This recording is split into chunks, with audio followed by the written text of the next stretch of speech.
Sarah, Nancy Turley was a Toronto police officer in the late 1980s, and she called it unnerving for drivers to be stuck in their vehicles with no information about what was going on for nearly 4 hours. Now, I spoke with OPP today for their response and additional information that they were able to share about the ongoing investigation.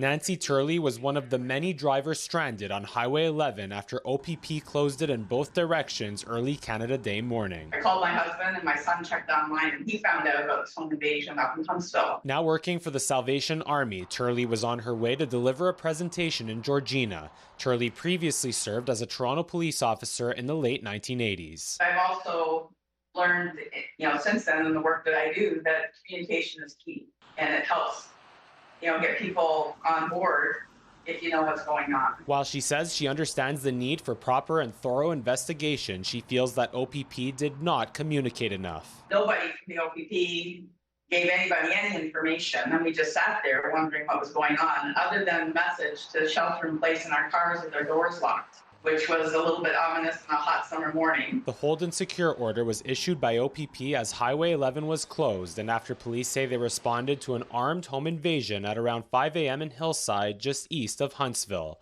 The investigation then moving south down Highway 11 between Gravenhurst and Washago, 6 suspects taken into custody. The priority in an investigation like that is going to be the safety of the victims and their well-being, and also at the same time trying to apprehend the people who did it. When CTV News asked OPP about whether they should have provided more information to the stranded drivers, they said they did not want to cause a panic. Do we want people to turn their cars around on a highway and go the wrong way because they're afraid? I don't think that would have resolved or solved anything. It probably would have made it all worse. OPP say a brief pursuit did occur when the suspect vehicles were identified and a spike belt was deployed.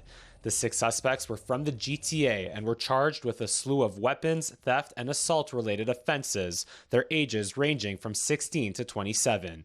And although there were no reports of weapons being fired, police say the victims in the home invasion were treated for minor injuries. Investigators continue to appeal to the public as they still believe that other possibly armed and dangerous suspects and a stolen silver Honda SUV are at large. Meanwhile, OPP told me that as with all major investigations, this one will undergo a debrief to discuss what went well and what could be improved. Reporting live, I'm Mike Lang. Sarah, I'll send it back to you.